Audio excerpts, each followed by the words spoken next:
Welcome everyone to Discourse. Today we're going to be discussing The Reward of Risk, Embracing Confidence in Your Career by Olivia von Holt.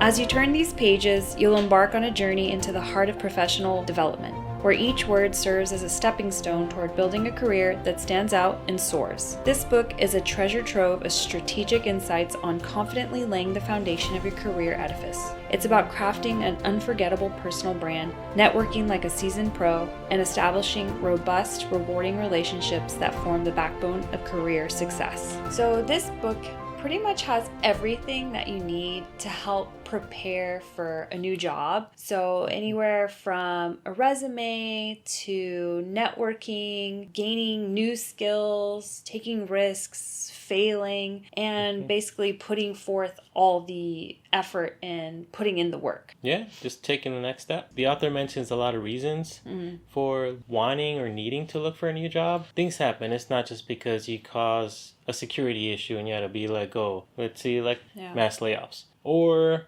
computers, robots took your job and you just have to go out there and start something new. But I feel like also this book, she lays it out really well to where it's not just because you lost a job. Maybe you just want to start a new path or you're looking to branch out and you just aren't sure how to take those steps. And I feel like the author does a really good job with just giving you a really good layout and a guide to do just that. When she was in that situation, she was let go from a job that she felt she was pretty good at.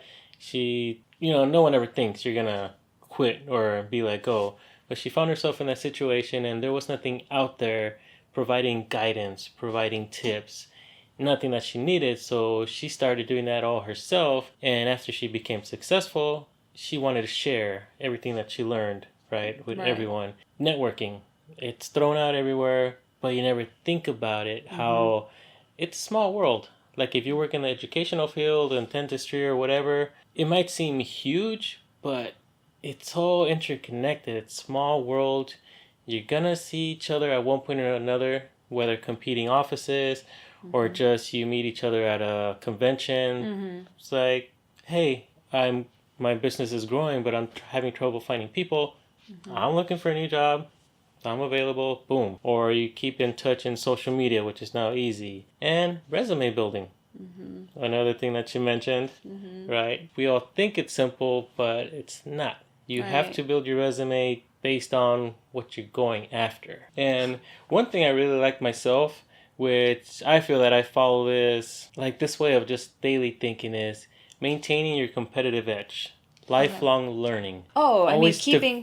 Keeping up to date and always pushing yourself forward and motivating yourself and just wanting to know more and engulfing more knowledge, more skills. Because, not only does that make you invaluable, but it also helps you find better opportunities and what you're looking for. Be constantly developing yourself. Just because you're good at a job, don't stop there, because when you stop because you think you're at the top of it, you just plateaued. You're just maintaining yourself and not advancing, just gliding. But if you're curious, I could do better than my boss. I see what he or she is doing. Let me start learning that. Let me start practicing this. I'm going to bring up dentistry again.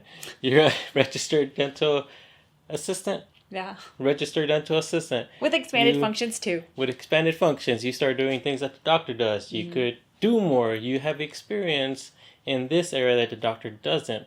Don't be shy about it. If you know how to do it and the practice allows, get into it. Keep developing, keep learning, and you're just able to do more. You're more valuable, and you could easily transition to somewhere else.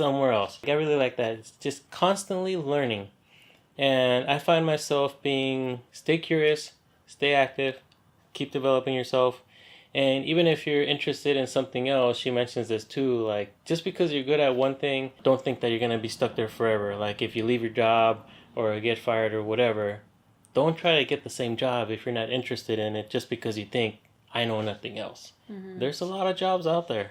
Especially nowadays. I feel like even before, pre-COVID, but definitely during COVID stuff, there are so many things, especially online, right? At home work. There's so much that you could do. There's so many possibilities, so many things that weren't ever really a thing before, and now I mean, there's tons of stuff that we don't even know is a job. They're all jobs. Yeah. And so you could find your passion that way if whatever you were doing wasn't a passion.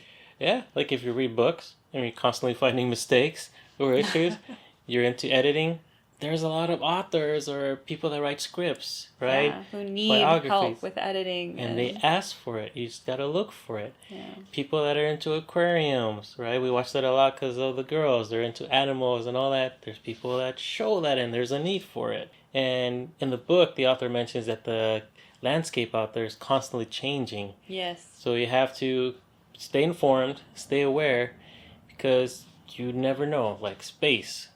Everyone is doing things with space, not just NASA. And no, I was just going to say, you definitely have to change and move with the time. Stay curious, author mentions, and just try things. Like, don't be scared to take a risk. Yeah, I feel like it's always so important to not only learn new things and to try them out, but like to fail. Because that's the only way people really learn. At least, definitely in my case, I am a visual learner. I have to see things before I do things. And even when I do it, I'd rather fail and then someone correct that, because now I'm like, okay, now I've learned from that and I can move forward. Now on to the next thing.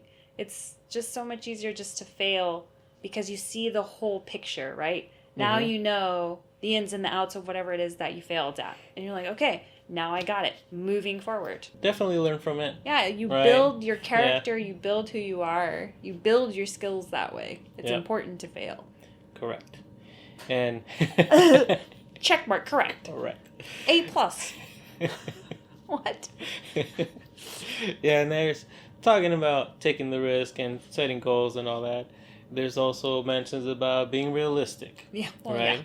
Yeah. Because you don't want to be like, oh, I want to work hard, and next year I'm going to be CEO. Yeah, or I'm going to be an astronaut. It's like, wait, chill out. Have you even taken any type of sciences or anything in your life? Exactly. So it's be realistic, but at the same time, it has to stay challenging. Right. Because if it's not challenging, it's not worth it, right? Yeah, and I also feel like, too, even if it's not for a job, like, don't you always, I feel like people always want to feel fulfilled in life. So it could just be learning a new or doing a new hobby or something like that. I mean, you feel satisfaction from like accomplishing something or from gaining a new skill for whatever reason. It just makes you feel good. It makes you feel happy. So, I mean, definitely in like the career, gaining the skills and gaining the experience and all this stuff, I mean, would be very self-gratifying, right? When you accomplish something amazing, especially if you have like a passion for it and it's something that you want, you drive to do, right? Exactly. Yeah, and everyone talks about money this, money that, but we all have different needs in life. Like, you don't have to make $1 million. You don't have to make a lot of money. Just enough to survive, as long as you're happy with your work and you're passionate, and keep learning.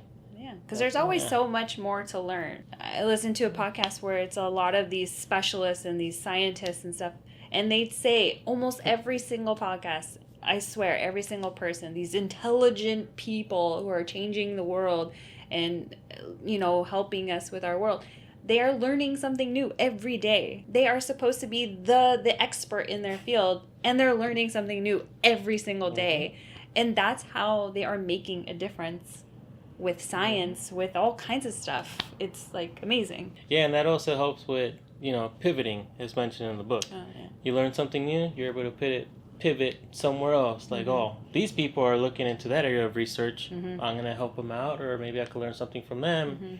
And then bring it to another area. Exactly. Yeah. So I feel like she does a really good job with the flow of how everything kind of builds upon each other and how it all just kind of connects together to make like this huge successful person, right? Yeah. Yeah, this book reminds me of the survival books. Everyone knows you need water, you need food. Of course. You need to preserve, your cans and I know. safety. Your resources, like try to use anything you have. But when you're in that situation, it's like 90-something% of the people have no clue what to do, and they're like lost. Just twiddling their thumbs like, well, how do I get some water? Hope it rains soon. Yeah. I don't know. Exactly. So yeah, this is kind of like a survival career guide situation. Yeah. Thanks for hanging out with us, guys, and be sure to check out The Reward of Risk: Embracing Confidence in Your Career by Olivia von Holt.